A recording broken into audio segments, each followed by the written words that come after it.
Welcome to the Planet Paintball Podcast, the ultimate podcast for paintball enthusiasts. Each week, we dive into the world of paintball, bringing you stories, insights, and tips from players, coaches, and industry insiders. Sponsored by 1023 Sportswear. Looking for high-quality gear that performs as hard as you do? Check out 1023 Sportswear. And as a listener of the Planet Paintball Podcast, you can get 20% off your order with the code PLANETPaintball. Suit up, save big, and play your best. All right, welcome back to the Planet Paintball Podcast. If you're seeing this, you've already missed the pre-order on the t-shirt, so I hope you got one. If not, there might be a few left, but I wouldn't count on it at this point. Brought to you by 1023 Sportswear. That's TEN numbers 23sportswear.com. Use code Planet Paintball to get 20% off. And Southwest Paintball in Bayfield, Colorado. If you're out in the Bayfield area, go out, say hi to John and the boys, get some reps in. Today, I got Alex from I've Paintball with me, your local buy-sell trade, new used gear, kind of consignment shop. How you doing today, Alex? I'm doing good, Hunter. It's good to be here with you. Well, man, let's talk about the business a little bit before we get into the personal. All right. So how long ago did you start the shop? So I started doing this as my full-time gig about 5 years ago. It was during Corona, so it's been the full-time situation for about 5 years now. Nice. Were you running it before then, like just on the weekends and stuff, or? Well, I mean, obviously, anytime you step into being a on your own business, you want to test the waters a little bit. But the reality is I've been doing buy-sell trade stuff since I was 10 years old on PB Nation back in the day. And then fast forward, got my first job at a paintball shop on the south side of Atlanta and worked there for about 7-8 years, was the manager there, and then eventually worked at Georgia Paintball. So all in all, about 8 years in retail storefronts and paintball shops. Nice. So kind of a natural progression, if you will. Yeah, definitely. This is certainly what I've been doing since I was, brand new in the game. So what was the PB Nation handle back in the day? Man, it was already just very simple. Alex 14. That was my number back then. There's my name. Easy, simple. Kept it simple. Yeah, for sure. I appreciate that because there are definitely some ones where like, I have no clue who I'm talking to. But yeah, I knew early on I was going to be doing this for a while, and I wanted people to know it was me. Okay, nice. So let me ask you this. How was the transition from like Nation into Facebook? Man, so it's kind of interesting. I did PB Nation for a long, long time, including the time that I was working at these two different stores. Well, rather the first store, but I took a good 6-7 year break from working in the stores. Probably not that long, maybe 5 years, but I took about a 5-year break from working in the stores, and that was during the transition from PB Nation to Facebook. So if I'm honest with you, it was insane for me because I came fresh off of PB Nation. I knew nothing about these Facebook groups, and then I come back to it, and everything's totally different. I can't search for threads. I'm not looking up usernames, all the stuff I used to do to make it happen. So the Facebook was, if I'm honest with you, just the technology getting better and the internet getting better. It was much easier to adapt to Facebook because it was just putting people's names in, searching for the item you wanted, and then it brings up a list. PB Nation, it took a little more to it sometimes back in the day. Yeah, you had to go hunting. Mm-hmm.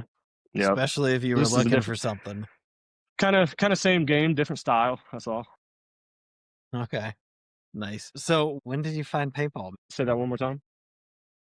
When did you find paintball? Well, I found paintball when I was 10 years old at a birthday party. Same thing everybody else had happen, So I actually used to live in Greensboro, North Carolina. So my first experience was going out to Paintball Central Greensboro. And, did the birthday thing, wanted to go back every single weekend. Obviously, that wasn't, in the budget for mom and dad. So they, my dad being an entrepreneur himself, he said, if you want this real bad, then you'll figure out a way to make it happen. And so my way to make it happen was by, buying a Halo for $45, getting to the field, selling it for $60. Now I got enough for a bag of paint. And that's kind of how it started. So that evolved into my first tournament marker, if you will, was a 99 right feed autococker.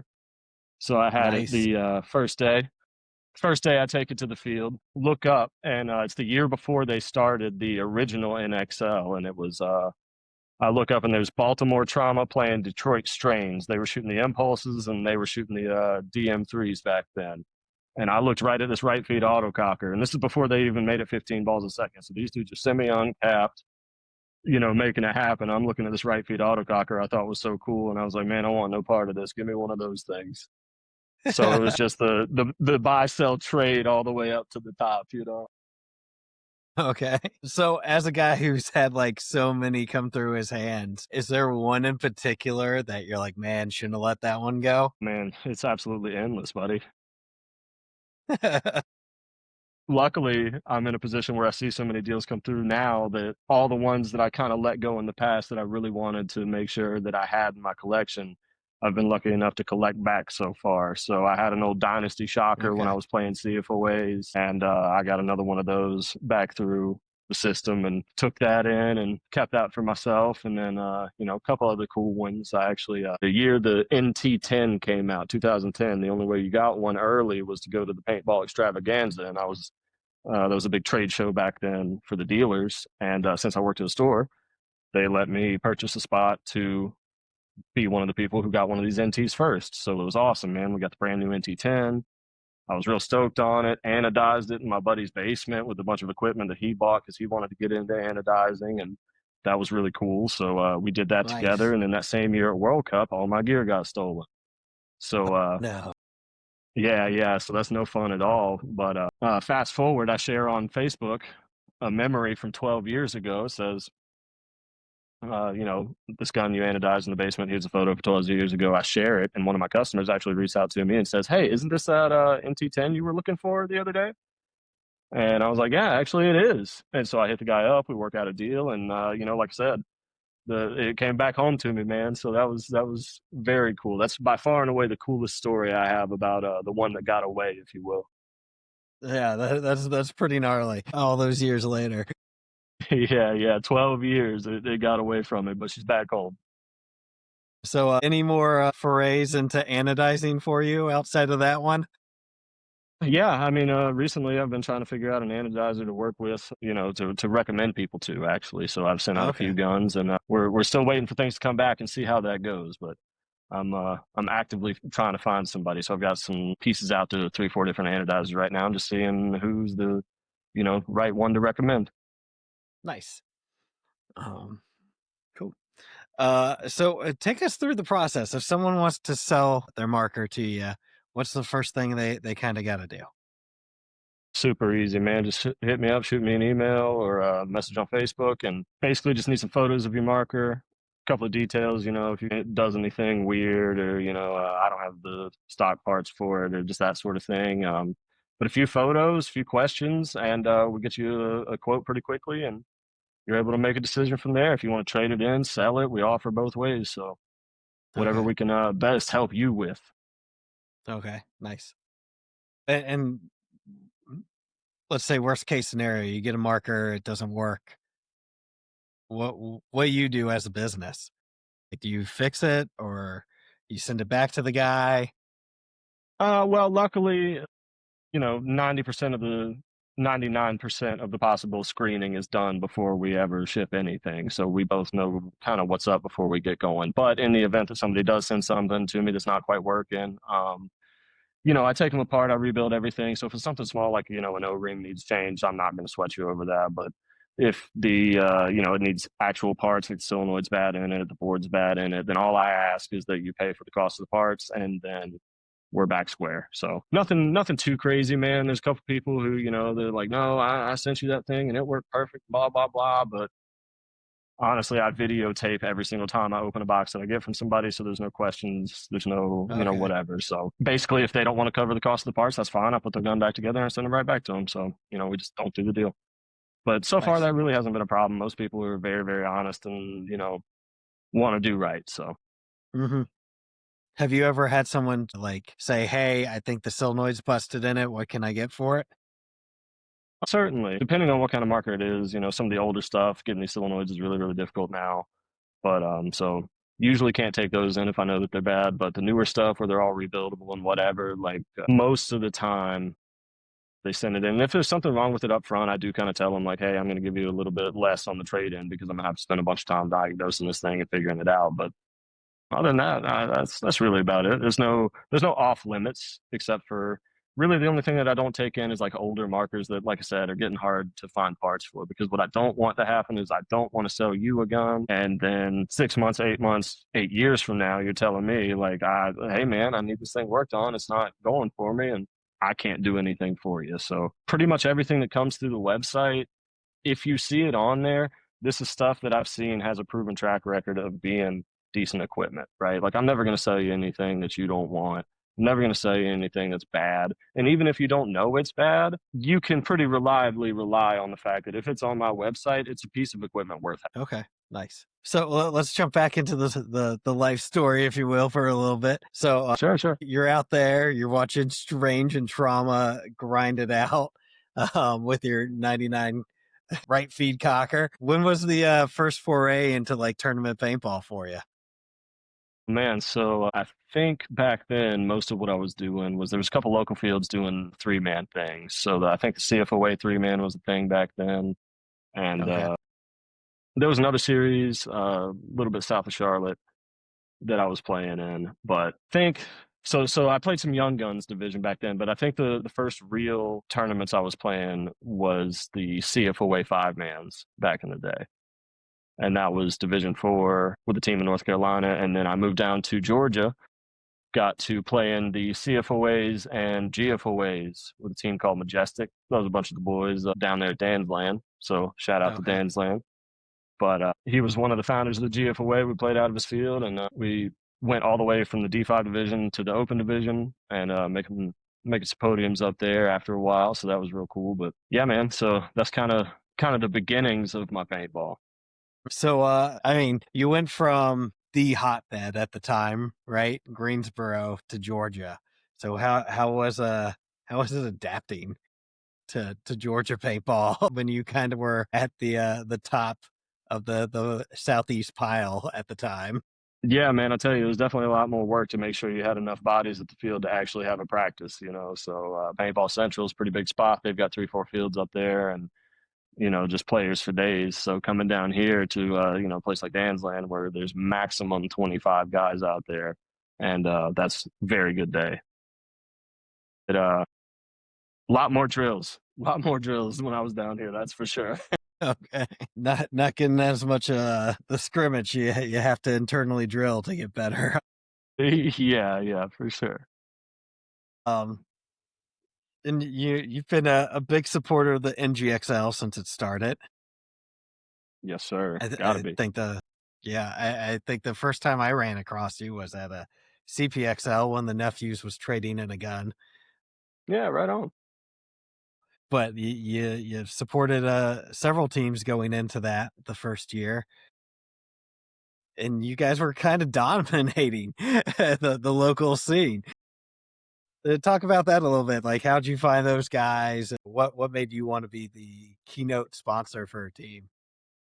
So I guess originally, before I ever started the business, before I ever started, you know, the NGXL team, 75 just kind of got started by, as we talked about a second ago, it's very difficult to find enough players in Georgia to really make something happen at, you know, a winning level, regardless of what that level is, whether it's locals or nationals, doesn't matter. So at the time, there was just a lot of guys that we knew and didn't have a local team that they played with, right? So like guys like Aaron Rios is going and playing with GG Factory. He's going to play with, you know, the Aftershock 10-man stuff, the Saber Wolves 10-man, all that sort of thing. Guys like Travis Newsom going to play with Mutiny, going to play with ML Kings. Guys like Timmy Roberts going to play with the, you know, all the teams that he's played with. Mikey McGowan, same thing. So when it came time to have a local tournament, which was not that often for a long time, pretty much all of them were open. So this was a way to get all the homies together that are usually playing against each other at national levels to come and, you know, run some reps together with the homies. So it was just a good day to get out, have a couple beers, hang out with the fellas. If we win, we win. If we don't, we don't. No big deal. It started that way. So once it evolved a little bit into not just being every once in a while we have an event somewhere in Georgia type thing to we have an actual league, then it was just kind of game on. You know what I mean? Just started calling up everybody that I knew that had played with me in the past or played against me in the past, whether it was, D5 dudes or D3 dudes, whatever the division would allow. I'd basically we have a Facebook group of about 125, 130 guys in the local area or beyond, and all of them are podium quality players at their respective levels. So it's kind of neat to have that group all put together where all I have to do is type in a little bit, see who wants to play, and everybody kind of just lets me know if they want to play. If they don't, cool. If they do, great, And Nice. That's essentially how the 75 roster is run. I know you're loving to hear some crazy backstories about all these people, but the reality is we got 100 guys. I type who wants to play, and then, the boys that show up. So Fair enough. Fair enough. For, picking out the friend group, you guys did pretty well. yeah, man. So like I said, I've been doing the travel ball thing since I was about 10 years old, and all the friends that I've made it here, between here and there are kind of how we pick. So luckily, I Well, got a whole bunch of homies to pick from. yeah. Well, and that just goes to tell you, talk to everyone, right? Make friends along the way. Definitely, man. You got to. That's the whole point of this thing. So when did you played with FKA? I Man, have, yeah, that yeah. takes me back. Man, Fat Tommy hit me up. He said, "We got the hot dogs. Let's make it happen." Also played with CEP along the way. You should kind of go through some of the more notable teams that you've played for, I guess. So I actually coached CEP most of the time. I think I played Okay. 1 or 2 events with them, but it was more of a coach's role in those situations. Let's see. Notable teams would be like Majestic was the first team that I started playing national level stuff with, and that was me, a couple of the boys from Dan's Land, Joey DiPolito back in the day. Wes Ward played with us also back then. I think our first event was in Rock Hill, so that was pretty cool. I had a couple of events with them. Let's see. Man, I don't even know my own history right now. This, I think after that, I played a bit with Last Call. I played, definitely had some good years with Prime. That was definitely a dominating team out of this area for a good while. So very, very cool to be a part of that with them for a couple of years. Got to play with Mikey, Evan Manners, Bianca, a bunch of different folks like that. So that was phenomenal experience playing with them. After that, I played with the Jacksonville boys out of CBK for a lot of the NXLs. Played a bunch of tournaments currently with the Jungle Lizards and the Yeah. ICPL 10 man. Are Played you with a bunch currently of the still boys playing with there. them? Yeah, man. They haven't been doing a whole lot this year. They've been playing D4X ball in the NXL, so I don't really qualify for that one. But No. I know that we're signed up for the CFOA 10 man in December, and I will Okay. for sure be at that one. You can't miss that one. No way, dude. That's the best event all year. That's the way to end the season for sure. Yeah, man. Yeah, it's a great time. And if memory serves me right, you played a pretty big role in kind of helping start BR Factory, right? Yeah, so a bunch of the Do I boys got came my to facts me, right? and Or I'm not going to pretend that I was carrying most of the weight or anything like that because that's not the case. The boys hit me up because I had been trying for years, obviously, with the 75 thing and just hitting up the boys to see what they wanted to do. Watching 15 of my buddies go play national level events and some of them having some success, some of them having less success. But knowing that if we brought this together, that this could absolutely be a powerhouse team, there was always that like desire to do that. But the reality financially and the situation the players were in at the times just didn't necessarily allow for an easy transition into just making it happen, right? So it was very, very cool when a bunch of the guys got together and came to me and were like, yo, this is what we're thinking about doing. This is who we've got involved. We definitely have to have you involved. And I was just like, man, I would love to do everything I can to be a player.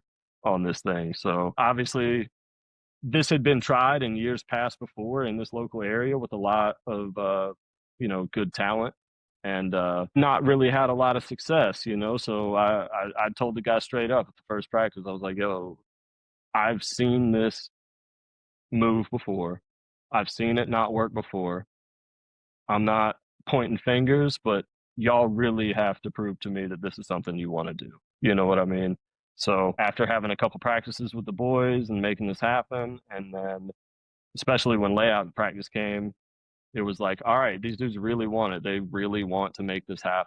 And that's kind of when I was sold to really put real effort into this instead of just going to the paintball field for the weekend like I had been for years. So that was very cool. Vegas event comes. We had a great practice against Greenville Growl that weekend, the South Carolina boys. Yep. Matt Davies and them. Going into the Vegas event, obviously, first event, a little skeptical last year. Not quite sure what the team's capable of because we have one, semi-pro team practice that we've had the entire time as a team, right? So we're not quite sure how we stack up. So Vegas was a real reality check in the first. I think one of the first two matches we kind of dropped the ball and gave the other team the match. And so we, if I remember right, I don't remember the exact points and things, but we squeaked into Sunday. And then once we kind of knew that we had got the mess ups out of the way and got the mistakes out of the way, it was just game on after that. We went all the way to finals. I think we won most of our matches pretty convincingly in Vegas, and then went all the way to the finals, and unfortunately didn't take the win there. For me to see that we did build this team, we did get our ducks in a row, and we did make it to the final in our first event was just huge. And it was great to see the rest of the year continue in that fashion. Okay. What do you think makes this group of guys different from the other group of guys that have tried it in the past from Georgia? I think I have to say time. Probably time, yeah. They've just got, all of these dudes have played since they were 10 years old. Pretty much. I mean, there's most of them are in the same boat I am, where they've just been doing this forever, right? And similar to what I saw, they saw that just going to different teams, like these guys don't play the same way that we do at home. These guys don't value the same skill sets that we do at home. So when they all finally went outside to learn what they could learn outside of Georgia paintball, and they came back with the understanding of who they were playing with, right? So I guess from my point of view, as a back guy, I will say different things to different front players, if that makes sense. Certain guys need different encouragement. Certain guys need different information to get up the field and do what they want to do. And my job as a back guy is to give them everything they need in order for them to have all the success that they can have. So they've just had so much time, not only with each other, but away from each other, that they've been able to boil down what's valuable and what's not. And they're able to put that into practice very quickly and efficiently. So I think that's the difference maker, man. Is just not only are these dudes super experienced, but they are playing with guys that they've played with or against for the same amount of time that they've been playing paintball total. So one of the blessings, I guess, to not having a lot of good paintball players in Georgia is that we all know each other and we all have to play with each other. So we all have to figure this stuff out, So Enough. You can't really afford, if you want to keep getting better, if you're one of the better ones, to have a grudge, right? exactly, man, exactly. So not only did we get better, but we got thick skin. Yeah. So let's talk about Atlanta paintball a little bit. We can jump back into the BR story later.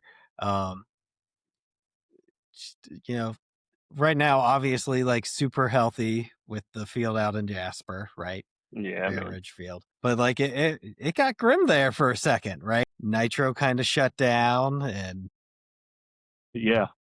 like, give me a little Atlanta paintball history. Oh, geez. So, after Nitro shut down, Nitro was kind of the place to be for a long, long time, man. That was up in Canton, Georgia, and tons and tons of teams played out there. Team Nitro, Kennesaw State, Last Call for a little while, just countless teams played out there. And that's where they held a lot of the events. So when the land got sold out from under them, that was a real bummer to the whole community. We did everything we could to try to stop it, and it just wasn't happening. But I think after that, the only place to play really was, honestly, a lot of people gave up on having a tournament field because there just wasn't a lot going on. But the boys had a classic, put up a airball field that was ran for a little while, but then that land got sold eventually too. And then luckily Josh came along and brought us Bear Ridge, man. So he's had great fields for us to play out there, and it's only gotten better. He recently put up a turf field that he debuted at one of the NGXLs earlier this year. It's just been an absolute blessing. I think the last event I was standing on the field at the box getting ready to walk the field with all the boys at 6:30 a.m. or whatever, and the sun's coming up, and I was like, man, guys, just look around, man. How cool is it that we get to play at a place like this? It's very different than what we came up with, and nothing but a blessing. I'm really appreciative that Josh came along and put all this together for everybody. Yeah, I bet it's nice. I haven't been down since they did the turf, but I'm sure it's really nice knowing Josh. Dude, you got to come check it out, man. I've been doing this a long time, and anybody that's been playing tournaments on turf for a long time knows there's good turf and there's not good turf. And it is a absolute pleasure to play on this stuff every weekend. Yeah. Well, and I'm sure it's definitely for those that remember it seems like it was really, really hard clay at Nitro on the X-Ball field. Yeah, it was either a hard packed concrete clay or it was mud. Yeah. Swamp. Nasty mud. Yeah. So a lot of people sold a lot of pants. This is before I got into it, but Nitro was definitely you need to bring 2 pairs of pants at Nitro for sure. Shout out Mario if you're watching this. Can't say enough about what you did for the community as a whole, for sure. Yeah, man, Mario's the man. So I'm just bouncing all over the place tonight. So everyone's just gonna have to hang in there. With you got the website. Is there a physical store or is it just web only? No. So I don't have any showroom or anything like that. It's just the website. If you need anything, that's the best way to make it happen. Is hit the website, shoot me an email, shoot me a DM, whatever. And new and used gear, correct? Yeah, it's predominantly used gear, and everything that I get in, I take all the way apart. I take every screw, all the circuit board, the LPR, the reg, everything comes apart. I put all the pieces into an ultrasonic cleaner, get it all cleaned up, put it all back together, reassemble, and then from there, I take it outside and I actually put paint through it and shoot it over the chrono. Let you see a video of the rebuild process as well as shooting it over the chrono, checking it out, making sure it works good. So you can go on the website and every single one of my markers, you can watch get taken apart, put back together, shot, tested, making absolutely sure that everything is A1 before I send it out to. Man, master gun tech status at this point, huh? Yeah, man. Like I said, I've been doing this a long time, and when I came back into actually wanting to make this my full-time gig, I was like, yo, what can I do to make sure nobody has a bad experience, right? Like one of the big things we were talking about coming back to Facebook being the new buy, sell, trade spot. The biggest thing that I saw out of that when I got back was I could not believe the amount of scammers that are getting away with all kind of nonsense, whether it be not sending you anything, sending you something that's broken, not, just taking care of people properly in general. And so that's really what motivated me to do all this. It's like I saw all these people who were getting mistreated and said, like, what can I do to show everybody before they ever buy anything that they're going to get something good? So that's where the taking the markers apart comes from. That's where the shooting them over the chrono comes from. That's where the, actually showing people that they ramp properly comes from, all that sort of stuff. Well, and I don't think that's not everyone does that, right? Like some of the guys, even that have websites, are just bringing it in and maybe throwing air on it, making sure it shoots, and then throwing it back up on the website. So. Yeah. I mean, as far as I know, I'm the only person that actually does all this documentation of, taking the video, taking the shooting videos, taking the rebuild videos, and putting all that up there. I don't know of anyone else that does that. Oh. That extra step, I'm sure, helps build, what's that word I'm looking for? Customer confidence. Yeah, for sure, man. For sure. Yeah, you shoot a lot of guns, you take apart a lot of guns. What's your favorite to work on? My favorite to work on is the ones that work already, right? So Okay, good that's answer. probably the best. Whichever one that is, I'm for it. But my favorite ones to shoot personally, I shot CS2s for a long time. I have a Twister CS3 now.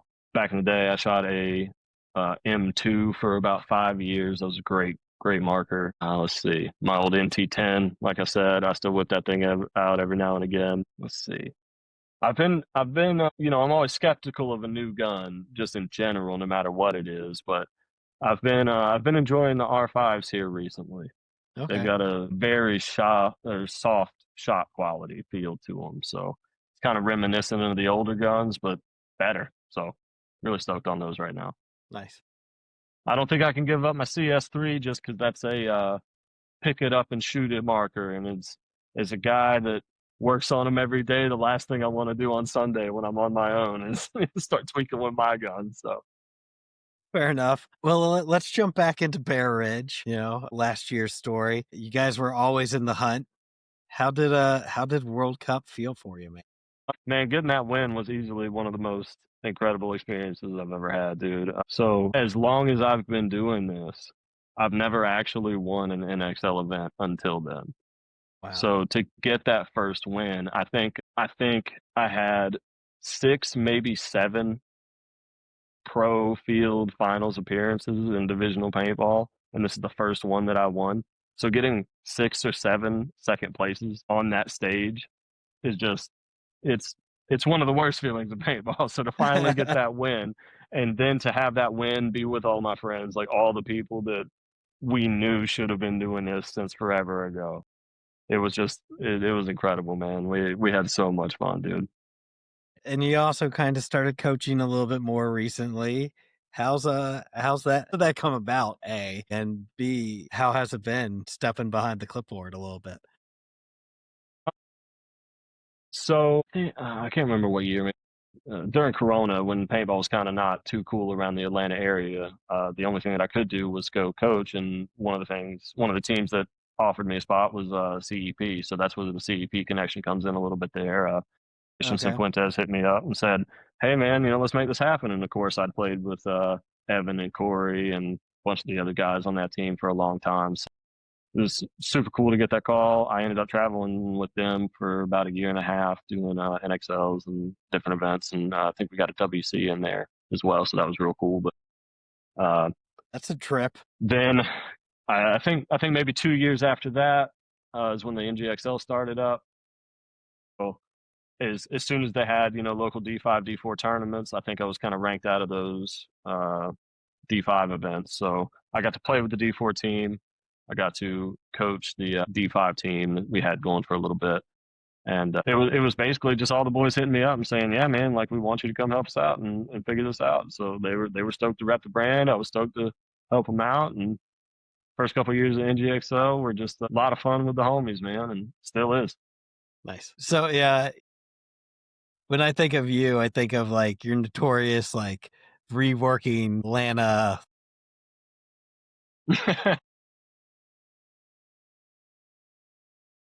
Oh man, so I mean, obviously the original is my favorite, man. The old Falcons replica 75 situation.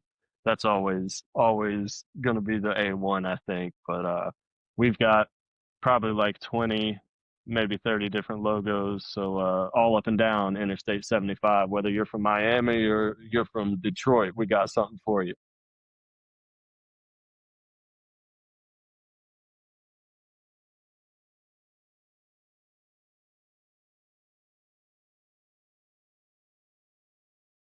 Let's see. To set up a booth, honestly, is probably Rock Hill. That the event up there that I think I met you at is is probably the farthest I've gone. Really, as far as setting up the booth, is NGXL. The biggest reason that I go through that and do that is just to help the NGXL do everything they can to be a cool event. People want to come, they want to see vendors, they want to see stuff, play some paintball. So it's more to just be be present at the events and things like that. Just kind of show face, say hey to the people, show them what we got going on, whether it's cleaning guns or it's selling gear.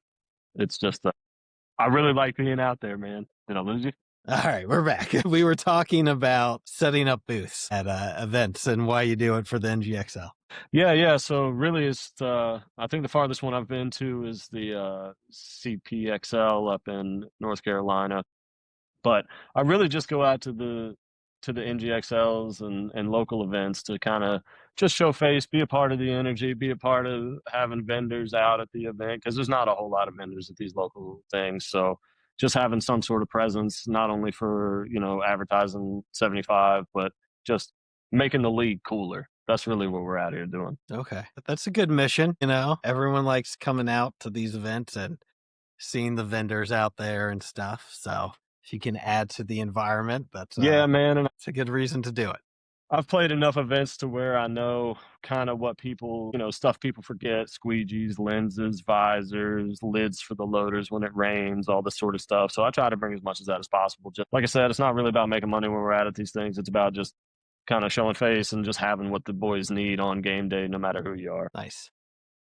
I like it. So what's the goal with I-5? Like, do you want to do a booth at the NXL at any point, or not really your style? It's definitely something that's possible in the future. Right now, I'm a one-man operation. It's me and me doing this. So I've got a couple people that help me every now and again, and if it wasn't for them, then it would be extremely difficult. But probably not a lot of focus right now going toward an NXL booth at the moment, just because when I am at the NXL events, I'm kicking it with the BR guys. I'm talking to all my friends that I've made. My girlfriend makes fun of me all the time because she says it takes an hour and a half to walk to the car, much less coming back. Because people just stop me, want to talk. Hey, what's up? I see somebody I know. That. So that's really what's going on at the NXLs. And I'll be honest with you, I don't know that there's a whole lot that you could do to make me give that up, because that's really what it's about, man. Just go see the boys, talk to people, meet new friends, all that sort of thing. And that's primarily what I'm after whenever I go to these things. It's just kind of like one-on-one. If we do business, then that's great. If not, it's good to know you. Yeah. Nice. So have you ever done drop-offs at the NXL? Like someone's ordered the gun for sure, man. the week before and just taking it to them? Yeah. And I'll be totally honest with you. I would much rather, from the house, send it to you and just get it to you in the mail. Because I don't know if you've ever tried to meet up and do any deals at NXLs. It is an absolute madhouse between people's different schedules. I've got a game at 12:15 and 1:45, and you've got a game at 1:00 on the dot and 2:00. So we're both busy at the same time. And they're like, "Oh, no problem. Just meet me at the HK booth." And then there's 55 people in the HK booth. You got to, play Where's Waldo to see where the dude's at and all that. It's definitely a fun game when you go to these events to try to meet up and do that sort of thing. But it's so if possible, I would love to just take care of it outside of the event. But if we have to, no doubt we can make it happen for you. Okay. But it goes much easier if we just mail it out. Yeah, for sure. So what outside of winning World Cup, what's like your favorite event? You've been traveling the circuit for a while. Is there one in particular you're like, man, I wish we would go back there, or I had a great time at this location? I think the one that I've been most impressed with recently was definitely Tampa. Tampa was an extremely cool event, man. Not only from just like the playing grounds, but the weather was absolutely perfect that time of year. Flights from Atlanta to Tampa are insanely inexpensive. So I flew in, got a hotel, and the event was all within a 3.5 mile radius. Having it just so central to everything. And then when you get there, you're at the Buccaneers Stadium. You know what I mean? So the backdrop's great. The logistics are phenomenal. The venue's awesome. That's definitely the most impressive one I've been to in quite a time. Okay. So go back to Tampa for sure. Yeah, dude, I'm big on Tampa. Tampa rules. Tampa's also selling 75, by the way. That's good feedback. There we go. So don't have to fly, but With the Atlanta hub there, I'm sure direct flight is super cheap.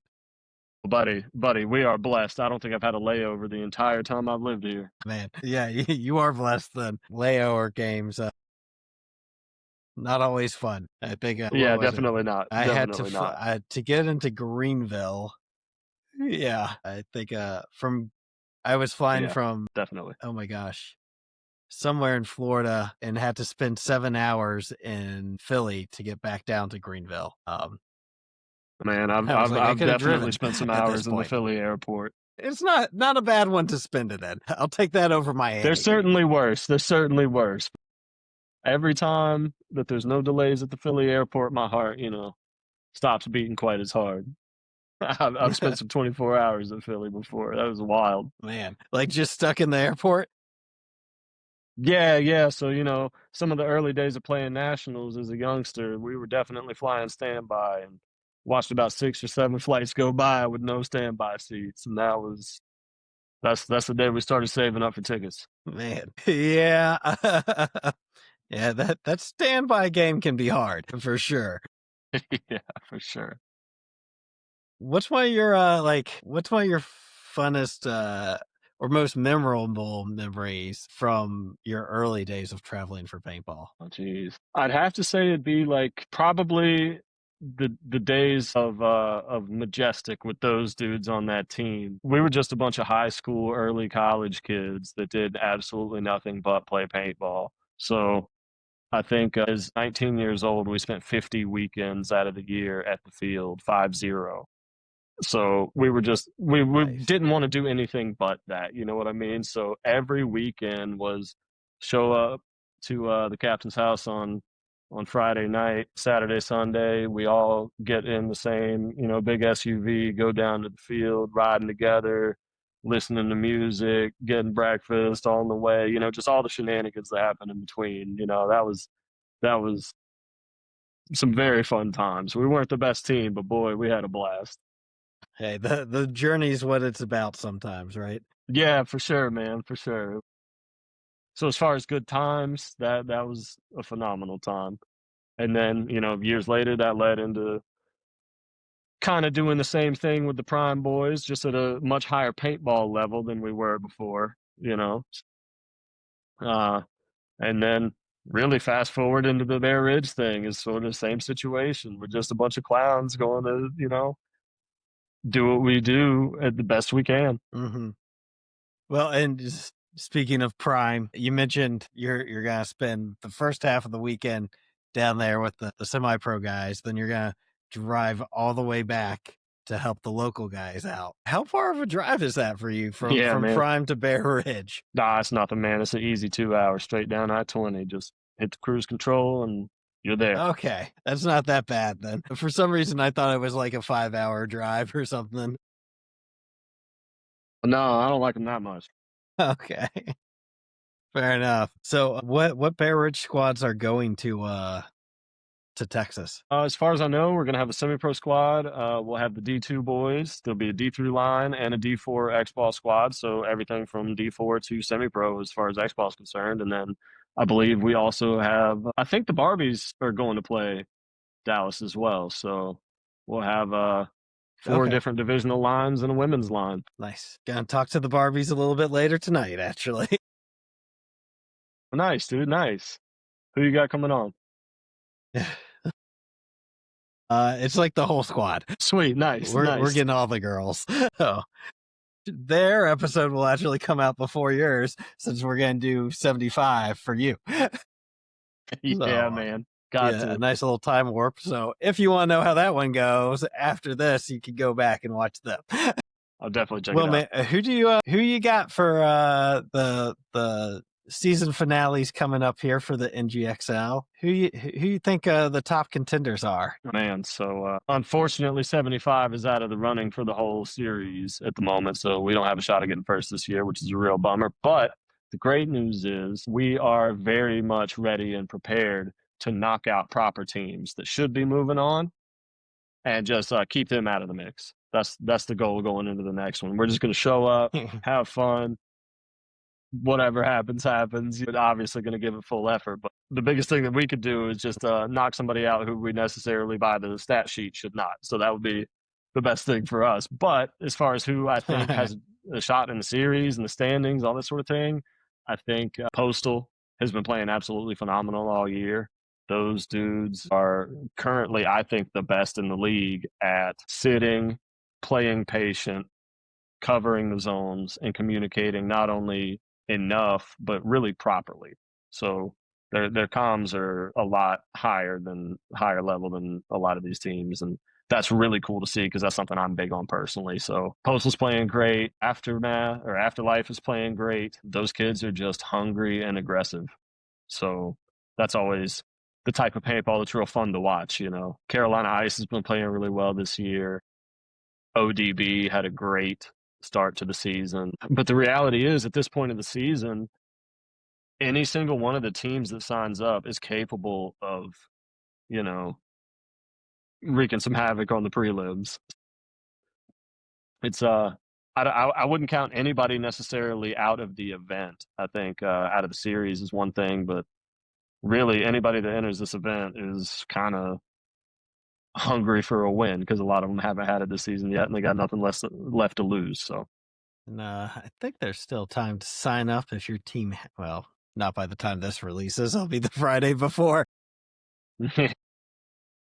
So, man, we've cooked in about an hour. Well, we shout out who you want to shout out, and we'll take it out. Yeah, man. So obviously, shout out to the Bear Ridge boys. I'm super proud of y'all for keeping this thing going. I'm super proud of y'all for keeping the record strong. I think this makes 8 events that we've played, or they played as a team. 8 events, podium. Absolutely incredible stats that I never figured would have come out of Georgia. So super pumped for all that. Shout out to the 75 boys. Shout out to the Carolina Vanguard guys, and shout out to everybody who's made this a reality for me. This is huge, just to be able to do what I love and play paintball, take care of paintball stuff, and take care of you guys. So I'm just real stoked, man. Shout out to Bear Ridge the Field. Shout out to Prime, the Big Indians down south doing their thing. Like I said, Dan's Land, Wildfire.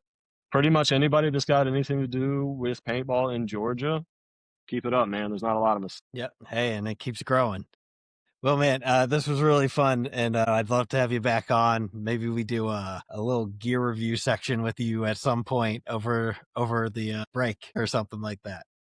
Yeah, dude, we'll have to get together and talk about all the new stuff that comes. Yeah, we'll see you guys. Hey, that's the plan. So I should be down there. I'll definitely make sure I come by and say hi. Yeah, sounds good, buddy. Thanks for tuning in to the Planet Paintball podcast. We hope you enjoyed today's episode. Whether you're out there grinding in the divisional pits or chasing dreams on the pro stage, remember, it's all about the passion, the hustle, and the love for the sport. Shout out to 1023 Sportswear for sponsoring the show. Don't forget to use code Planet Paintball at checkout for 20% off your order. Gear up, save big. Until next time, keep grinding, keep growing, and we'll see you back here on the Planet Paintball podcast